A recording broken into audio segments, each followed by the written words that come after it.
Welcome, everyone. I am Enrique Acosta Gonzales, and I am joined by Ashkan Tashvir as we begin. And in this episode, we will be speaking about visionary leadership, turning ideas into reality. Now, Ashkan, I grew up as a young kid, always being told, hey, without vision, people perish. And I Yeah. know that in times of leadership or in leadership, vision is very important. Yes. Yes. So, hello, Enrique, and hello, everyone. Um, okay, let's create the context.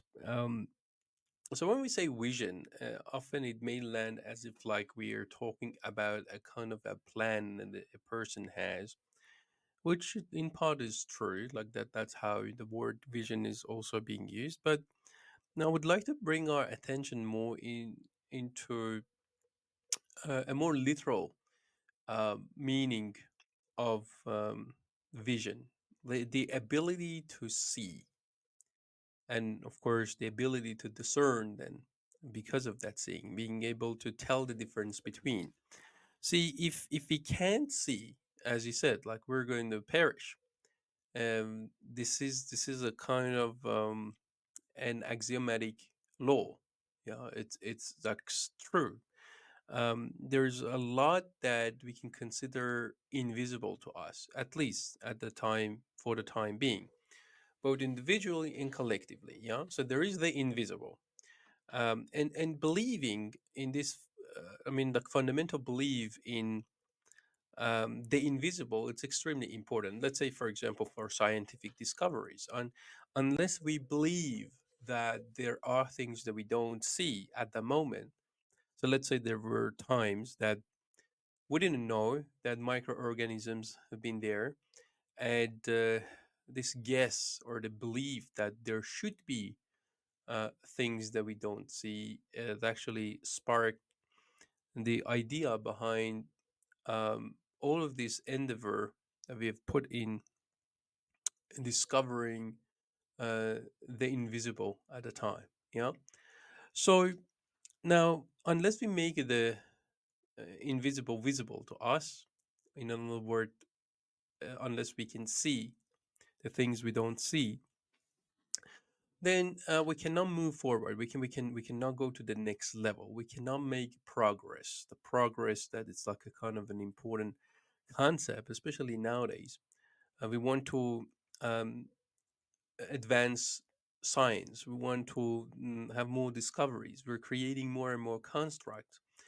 We focus on high tech, AI, and machine learning, and so, in order for our technological advancement, in order for us to be able to identify um, the problems that we have as a humanity and address them, whether it's through science and scientific endeavors or through technology or entrepreneurship, addressing some of these part of the human problems, we need to see.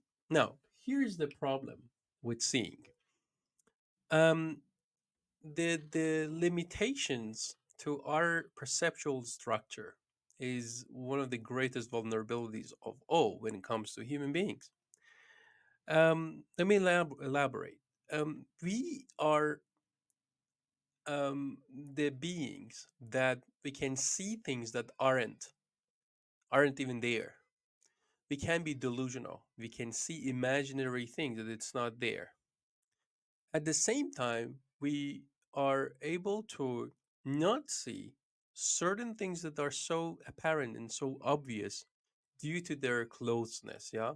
And metaphorically, like if, for example, like something is so close to our eyes, then we don't see it.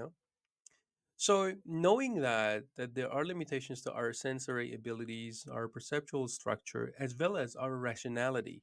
Yeah. Because our rationality doesn't always work in our favor. We just like we just need to look in retrospect and see many of the decisions that we have made that today we individually consider them mistakes. At the time we have made all of those decisions, we were confident that we're making it with full rationality, and we get humbled later on. Yeah. So creating this context, um, and also knowing that, see, life. while life doesn't come with instruction manuals and a complete guideline what to do, what not to do, what is right and what is wrong, it is still demands and sometimes harshly of us to know stuff. See, not knowing or having misconceptions around some axiomatic laws in this life is not an excuse for us. Yeah. So the universe, the existence doesn't care if, for example, you're not in acknowledgement with gravity. You're going to be smashed if you jump from 10th floor. You know what I mean? So, in another word, our opinions doesn't really matter when it comes to what I refer to as firstly a reality. Now, long story short, we need vision.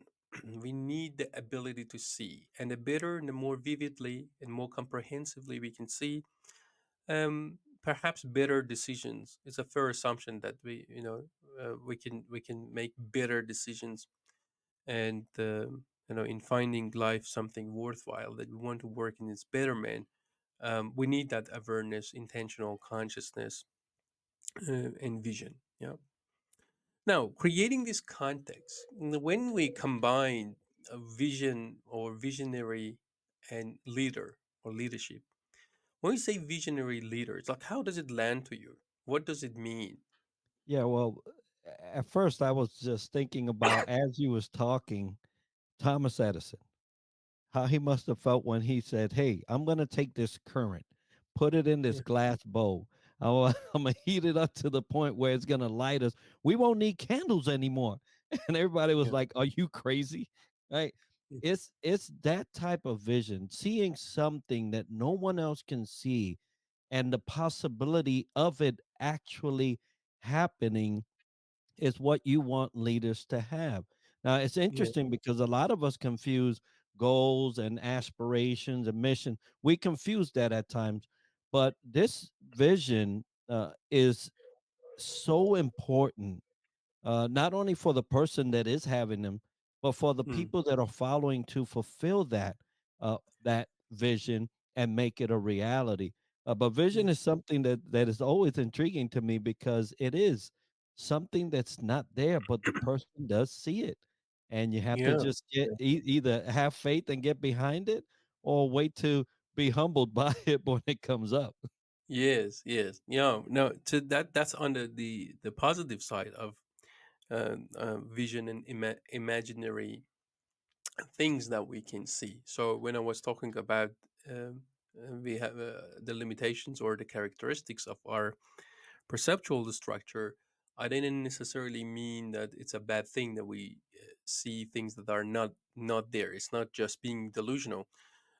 If you actually look into the word as it is, especially with our contributions from a human perspective, let's say all these constructions and all these buildings and infrastructure and everything that we have done, and the thing is, all of these inventions and all of these constructions and everything has started with an imagination, and that's a power of imagination, like as you say. um, so at some point there was this initial insight, I call it in my meta content discourse, this initial insight or abductive revelations, I'll call them. So you don't know where this voice, vision, or imagination comes, because sometimes it comes from an unknown source, and often, arrogantly we want to own that. We go, I came up with that idea, I created that.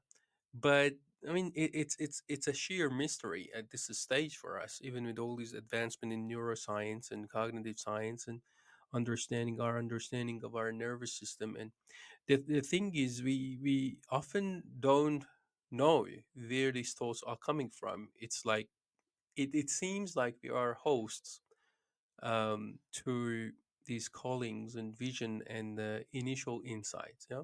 Now, I don't want to make it very mystical. Like sometimes it's like you just read something on a billboard or a verse of poetry or through some conversation with your friend or colleague, and some very simple things, um, the basically bring our attention to certain areas, and it generates that vision. But so when it comes to vision and ideas, and we have plenty of them. So we're not in shortage of ideas and visions and values, and but the second part of this conversation is actually how to turn these ideas and visions as visionary leaders to reality. So basically, bringing all these imaginations, all these vision, initial insight, abductive revelations, and ideas in expanding the shared reality that we have in the form of services, products, in the form of knowledge being produced, or um, content being generated, offerings or inventions. So there is this time, there was this time that Steve Jobs was on the stage. Now, obviously, some people love Steve Jobs, some people don't. I mean, it's not. We're not looking into that from that angle, but definitely he was a kind of a person that you cannot ignore. So, I watched this video at some point when he was on the stage, and there was this gentleman in the audience stood up and said, "Mr. Jobs, obviously you are a very bright person," and something alongside that, and Steve Jobs reads the situation early on and goes, "Here we are," or something like that, and then with humorous um, manner, like makes people laugh and remove that tension. But then this gentleman continues, goes or something alongside like, in this last 7 years, what was it that you did, Mr. Jobs? And then he criticized him not being a very technical person, not having deep understanding of technology, and so on. Steve Jobs takes that, and he had one of his famous poses. He sits there, and then he opened a bottle of water, take a sip, think for a bit, and then he says, "You can please some of the people some of the time." And then he continues, so that this gentleman is right.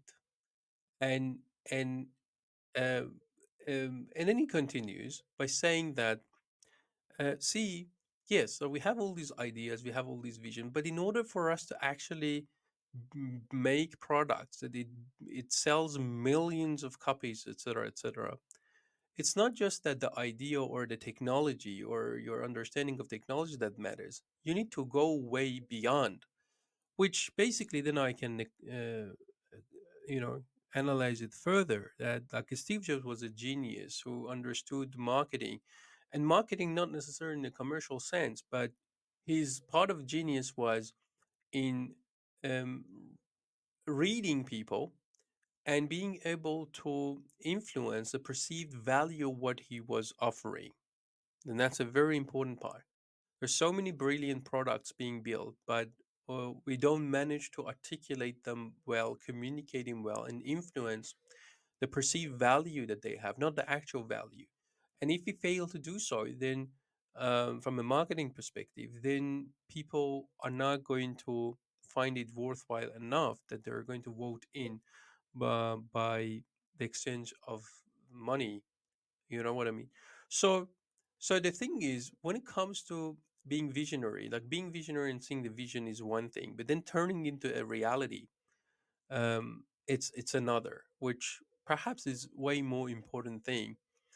So, what do you think, um, Enrique, when it comes to, okay, you see through, but then now you are to put it in place and align people and create teams and put whatever it takes so that that vision becomes reality. Well, you know that I live in the United States in Florida, and I am at the center of imagination. I live about 30 minutes from Walt Disney, right? And Walt Disney is considered in the imagination and creation space as one of Yeah. the brightest minds, that we are still celebrating years after year, and he has been gone for quite a while. Yeah. But the you mentioned that piece of perceived value. Yeah. If the people can't get behind the your vision, and you can't articulate it to the point where people are moved, we say Yeah. compelled, right? This feeling of, oh, I have to get behind this, then you've really just dreamt. Yeah. That's it. That's all you've done is just had a dream. But Yeah. those leaders that can take that vision and bring that perceived value, and also allow the people that are getting behind it to feel like they are impacting the world by doing so, have a Yeah. win-win all across. So it's important to have that element to go along with your vision. And if you can't have it, then at least have it part of your team that somebody can actually articulate that, to get the things done that need to be done. Yes. Yes. No, I agree. I agree. Yeah. So basically, I mean, like if you in my studies of highest achievers, one of the things with no doubt you can see mostly they have in common is like almost all of them are extremely studious people. Like for example, like let's say Bill Gates is quite known for his appetite for uh, reading different books and looking into different perspectives and looking in different areas. You can see that like Elon Musk is very the same. You can see that like he's quite he has a massive situational awareness, knowing what is going on in politics, knowing what is going on in the market. So and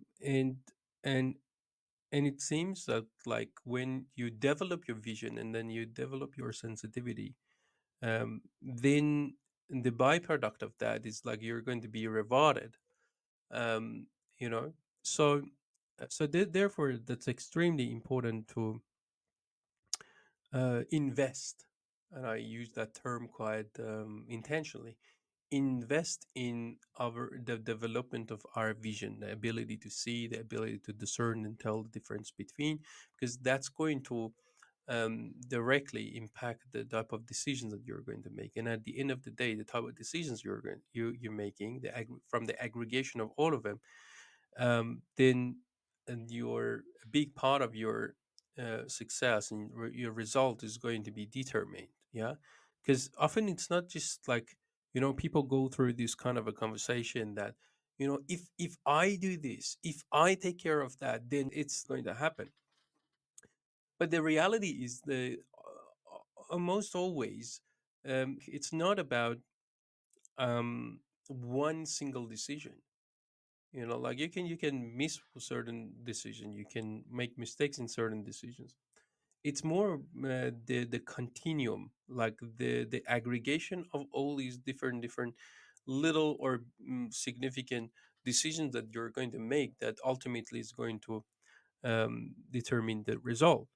So yeah, and in order for that you definitely want to develop your vision. Now what I would like to basically bring our attention to at this stage of the conversation is definitely when we talk about being visionary leader, one of the aspects of being from a being framework perspective, I would always love to bring up is what I call it higher purpose. Now, the term is a little bit misleading, but I couldn't come up with better words for it at the time.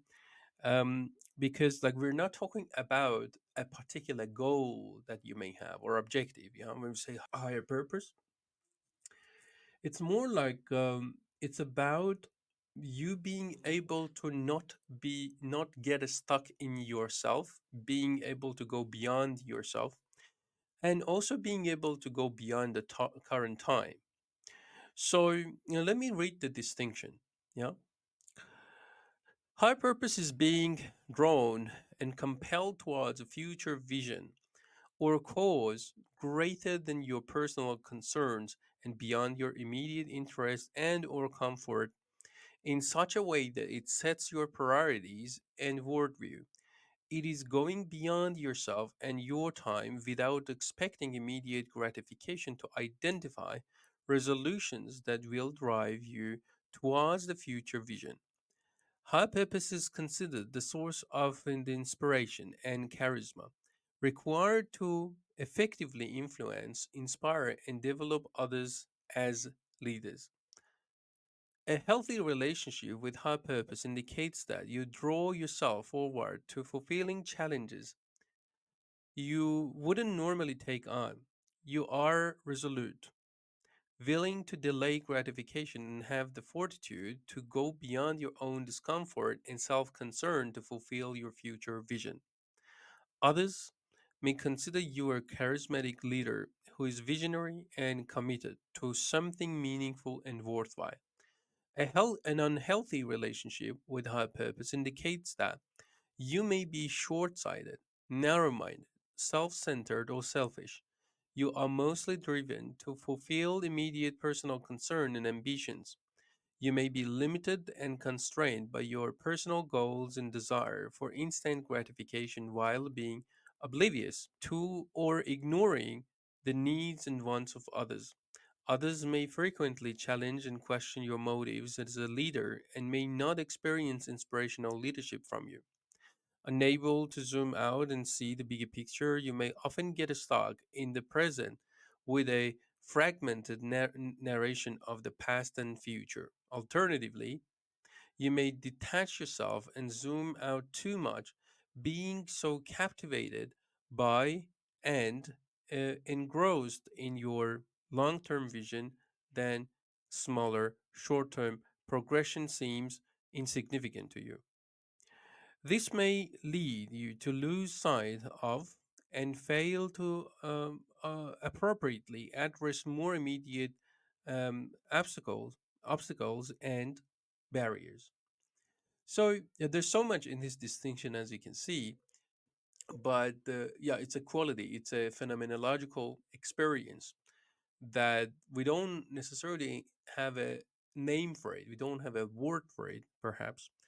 And I've tried to capture that distinction here. So going back to the visionary leader, being a visionary leader who can manage to um, align people and work with people and communicate effectively and create trust and whatever basically it's needed to turn an idea to a reality, expand that shared leader reality is basically one of the key qualities worthy of attention is this thing I call higher purpose. So how does it land to you, Enrique? Yeah, I love the addition of the higher purpose into the specific conversation Yeah. because it takes inspiration, but the leaders can't just be inspired themselves. They have to share that with others Yeah. and make it a contagious thing Yeah. in a way where everybody wins because of their activity towards this vision, this this higher purpose thing event and that they are all participating in.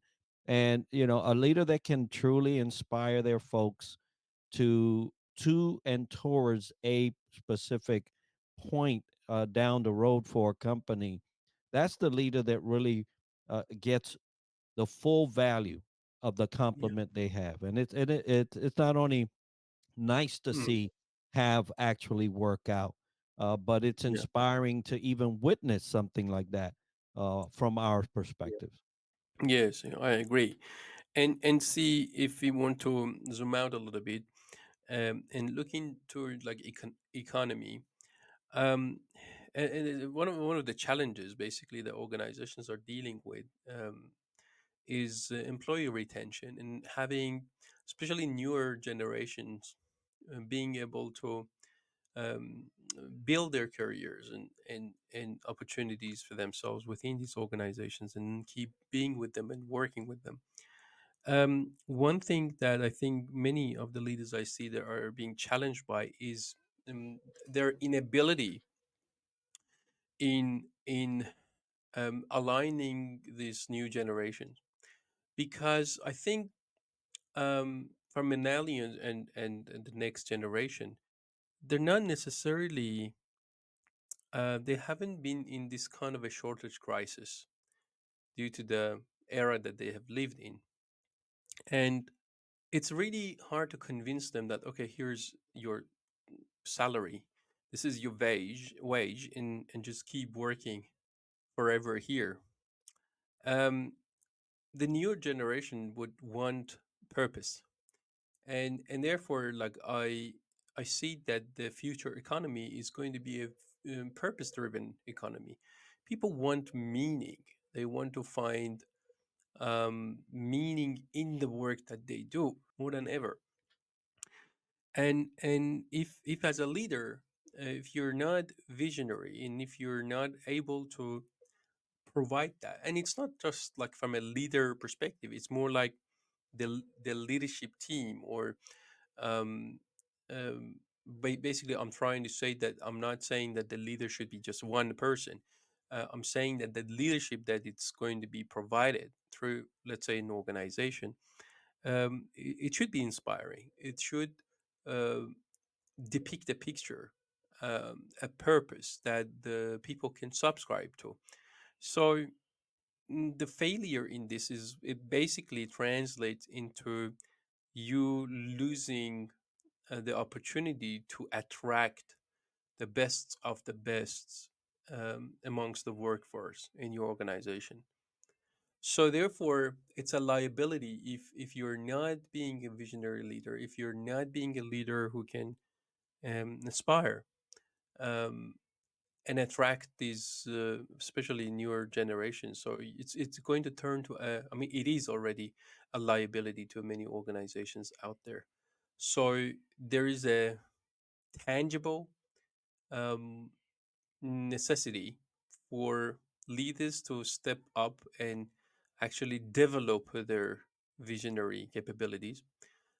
Otherwise, they're not going to be able to compete in the future environment as well as they can do today. So that's what I would I'd like to put it out there. So anything else, any final say you would like to bring up, Enrique, before we wrap it up? Yeah, in line with your visionary leader, right? If they fail to, uh, what Yeah. I've seen here locally, and in the dealings with organization here, is that a lot of leaders that prescribe to the work from home, Mm, method, uh, and are now asking people to come back without yeah. any valid reason to a proven concept that people could work from home. Mm, And so yeah. they are lacking vision in that regard. And now what we're having is retainability issues. Yeah. Attrition has gone up Yeah. because leaders have failed to be visionary. And what they've done is they're trying to gain back another era where they were more controlled, right? And so Yeah. they're switching control for vision, and now they're paying the price at some levels. Yeah. Yeah. No, I can see what you mean. Okay. So thank you very much, Enrique, for being with me today here, and thank you very much, everyone, for being with us.